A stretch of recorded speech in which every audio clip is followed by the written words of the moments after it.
Mira and the Mountain of Echoes. In the quiet village of Doran, nestled between ancient trees and gentle streams, lived a curious young girl named Mira. She had a laugh like the chime of bells and eyes as wide as the evening sky. Mira loved to ask questions about the stars, the birds, the colors of the leaves, and wear dreams, but what fascinated her the most was the legend of the Mountain of Echoes. The village go when you wake up.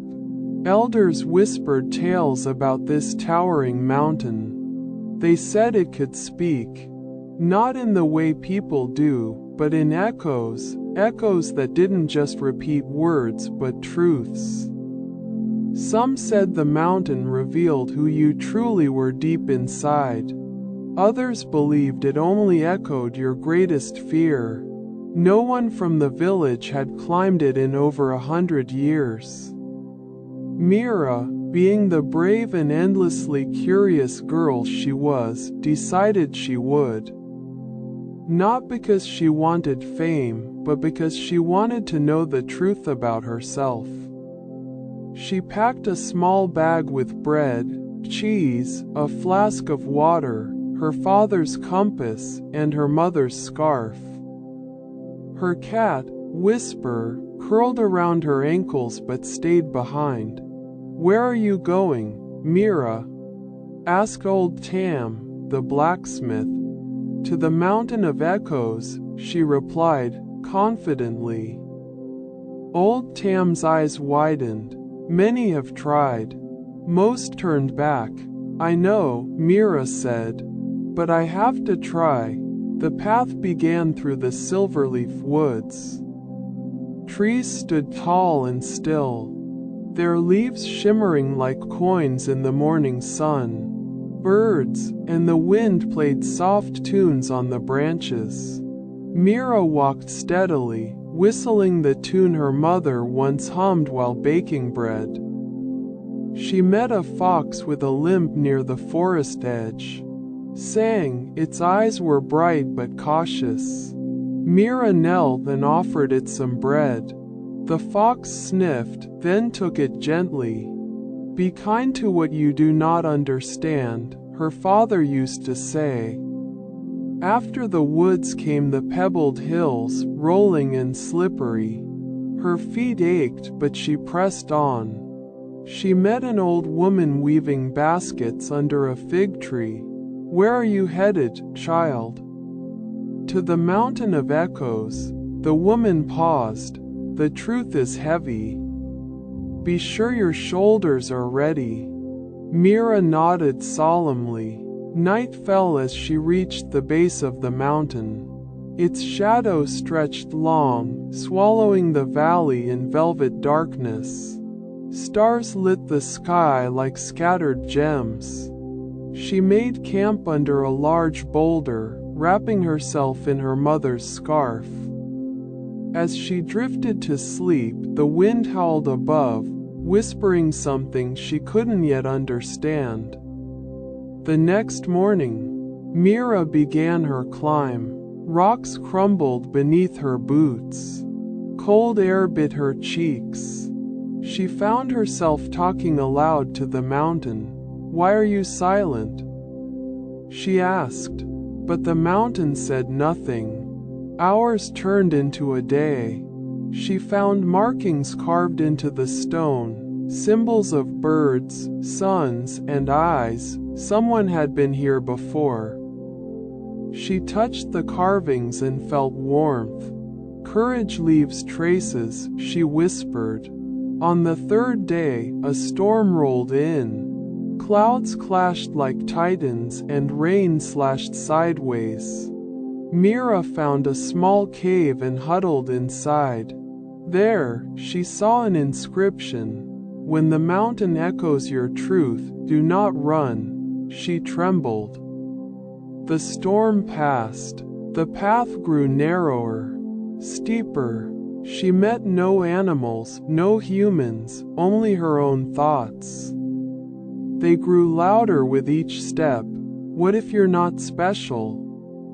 One thought said, "What if the mountain shows you something you don't want to see?" Another added, "She nearly turned back, but her heart, strong and small, kept beating steadily." Step by step, she climbed. Finally, she reached the summit. It was vast and quiet. Snowflakes danced in the air like silent spirits. Mira stood at the edge, breathing heavily. "Mountain," she said, "I am here." The wind paused. The clouds parted just enough for the sun to touch her face. She heard nothing. Then an echo. It came not from behind, but from within the mountain itself. A low, melodic voice. "Who are you?" Mira's lips trembled. I'm Mira. I want to know my truth." Silence.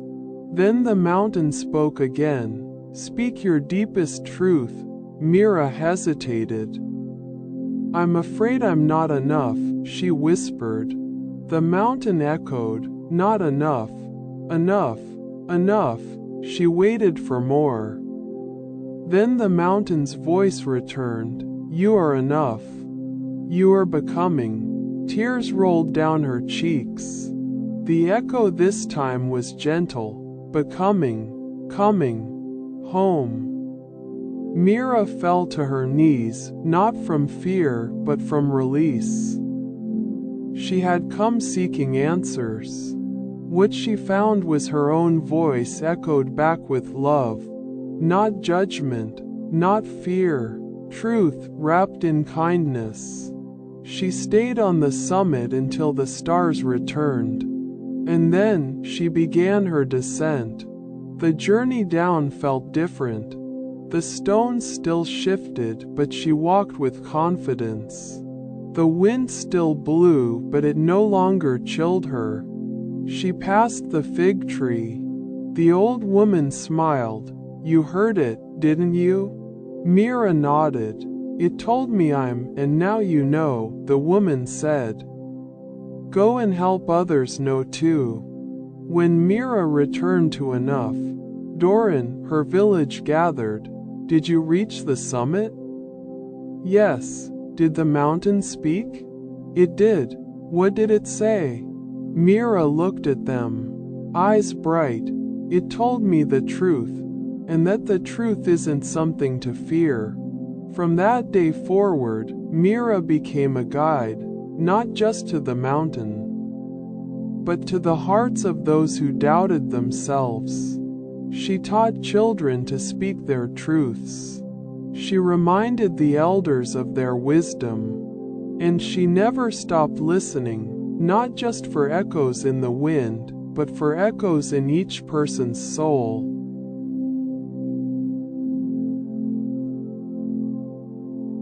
The Star Weaver's Apprentice. In a realm far above the clouds, beyond the colors of the northern lights, there was a city made entirely of glass and moonlight called Celestara.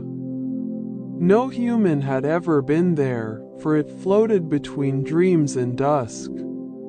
Its buildings shimmered with gentle silver, its rivers sparkled like molten crystal, and the sky above it was filled with drifting constellations that sang lullabies only stars could hear.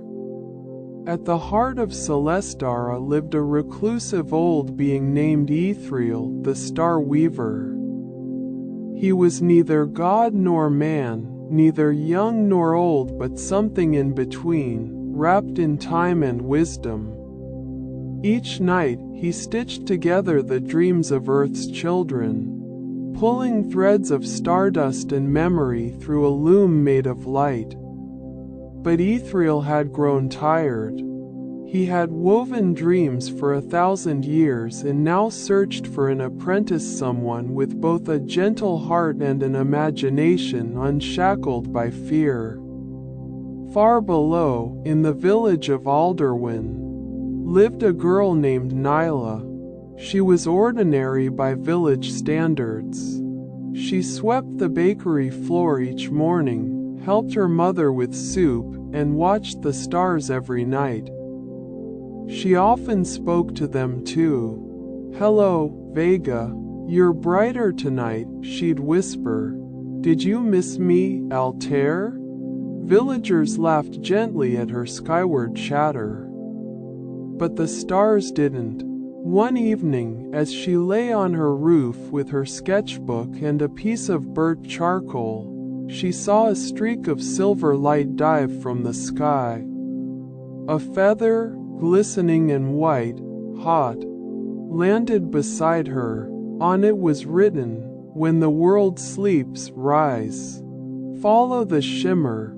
At midnight, Nyla woke to her window glowing softly. The stars had formed a path, a literal silver bridge ascending into the night. Her heart beat fast, but not from fear.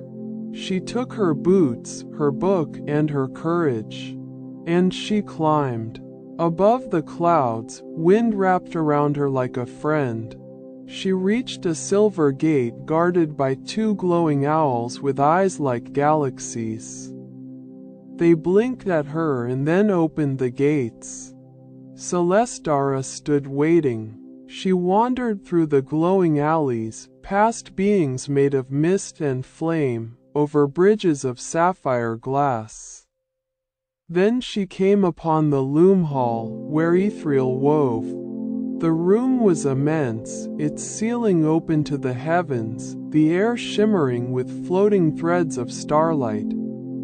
Ethereal stood before a glowing loom, hands weaving constellations into spirals. He turned slowly, gazing at Nyla with eyes as deep as the sea. "You came," he said. Nyla nodded. "I've watched you whisper to the stars. You love them not for their magic, but their meaning. Are you the one who makes dreams?" She asked. "I weave them, yes. But now, you will too, if you can learn." So began Nyla's apprenticeship.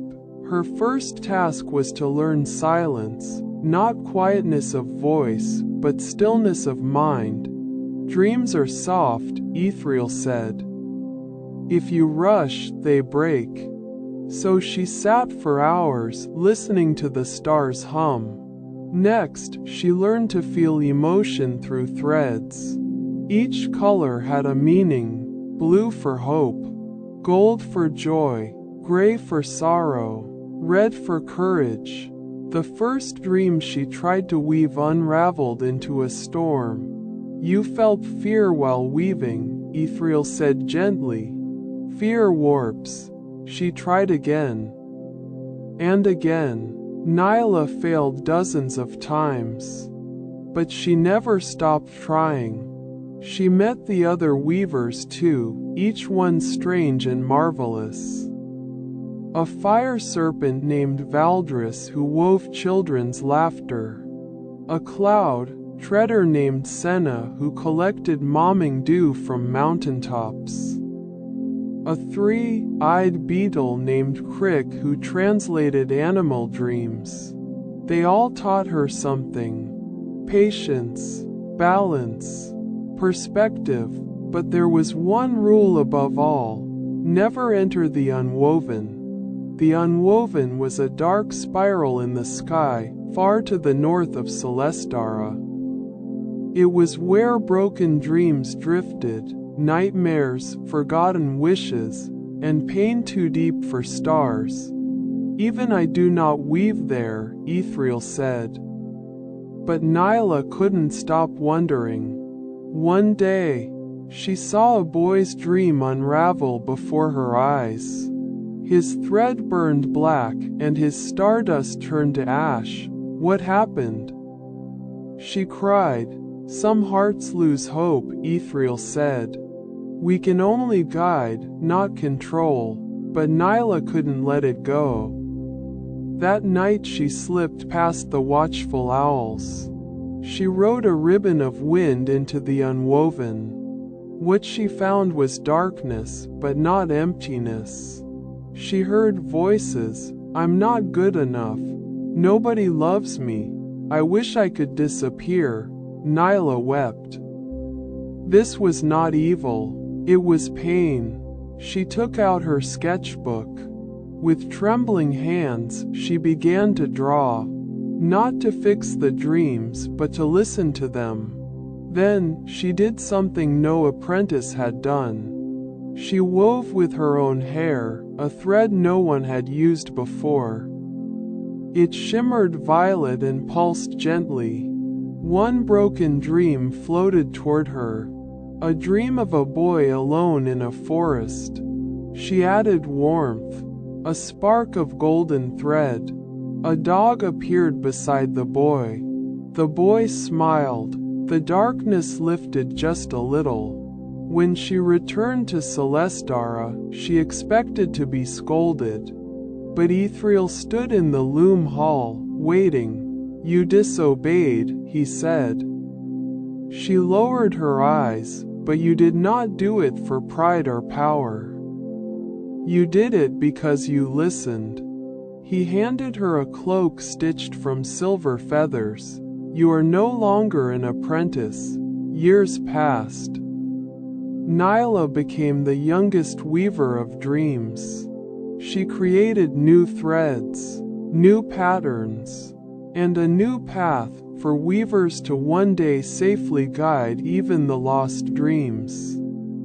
Back in Alderwin, villagers would say that their dreams were warmer now.